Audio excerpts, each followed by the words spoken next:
Hi dear students, welcome back to NEET and channel. NEET 2024లో ఈసారి అయితే మీరు కట్ ఆఫ్ మార్క్స్ కోసం అండ్ కోర్టు కేసులు ఏమయ్యాయి అని చెప్పి ఇలాంటి వాటితో అయితే ఆలోచిస్తూ ఉండి ఉంటారు. ఒకవేళ మీరు నిజంగా కౌన్సిలింగ్ కోసం సీరియస్గా వెయిట్ చేసే స్టూడెంట్ అయితే అలాంటి స్టూడెంట్స్ అందరూ వీడియోని లైక్ చేయండి ఖచ్చితంగా, అండ్ సబ్స్క్రైబ్ చేసుకోండి. ఎర్లీ అప్డేట్స్, ప్రతి అప్డేట్ మన ఛానల్లో అయితే ఉంటుంది.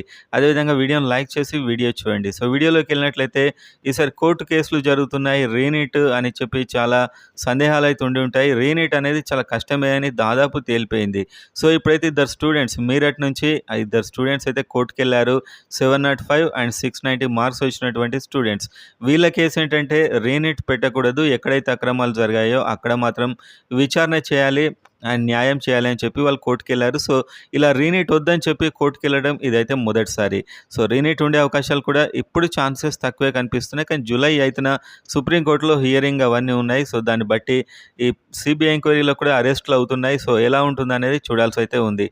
మీరు రీనీట్ కావాలా వద్దా ఏమనుకుంటున్నారు అనే స్టూడెంట్స్ ఎవరైనా ఉన్నట్లయితే కామెంట్ చేయండి. అదేవిధంగా ఈసారి అందరికీ ఇంకొక ప్రశ్న ఏంటంటే కట్ ఆఫ్ ఎంత ఉండొచ్చని. ఈసారి కట్ ఆఫ్ అయితే 2023లో అయితే ఎట్టి పరిస్థితుల్లో ఉండదు. అది ఖచ్చితంగా పెరుగుతుంది. కానీ ఎంత పెరుగుతుంది అనేది నేను ఒక వీడియో తెలంగాణది అయితే చేశాను, అండ్ ఏపీ కూడా దాదాపు ఈ రెండు స్టేట్స్లో ఒక 25 నుంచి 30 మినిమం 20 మార్క్స్ పెరిగే అవకాశాలు అయితే డెఫినెట్గా ఉన్నాయి. మినిమం 20 మార్క్స్ పెరుగుతాయి. 2023లో ఎలా ఉందో కాలేజీలో దానికి ఒక 20-25 వరకు పెరిగే అవకాశాలు అయితే డెఫినెట్గా ఉన్నాయి. ఇది మీకు తెలియాలంటే డిస్క్రిప్షన్లో మన వాట్సాప్ నెంబర్ ఉంటుంది. వెబ్సైట్లో ప్రతి కాలేజ్ కట్ ఆఫ్ మార్క్స్ నేను పెట్టాను. ఆ వెబ్సైట్ యాక్సెస్ కావాలంటే అండ్ మెంటర్షిప్ కావాలంటే దానికి మెసేజ్ చేయండి. అండ్ అదేవిధంగా ఎప్పుడు తెలుస్తుంది మీకు క్లారిటీగా అంటే డిస్ప్లే మెరిట్ లిస్ట్ వచ్చాక, ఇది జూలై 1st వీక్ లేక జూలై 10th వరకు మీకు పక్కా క్లారిటీ వచ్చేస్తుంది.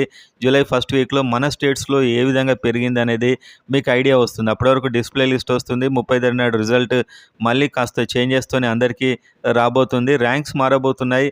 1563 మందికి మార్క్స్ కూడా మారుతాయి. మన స్టేట్స్లో మాత్రం ర్యాంక్స్ కొద్దిగా మారుతాయి. మీ కిరణ్ సైనింగ్ ఆఫ్.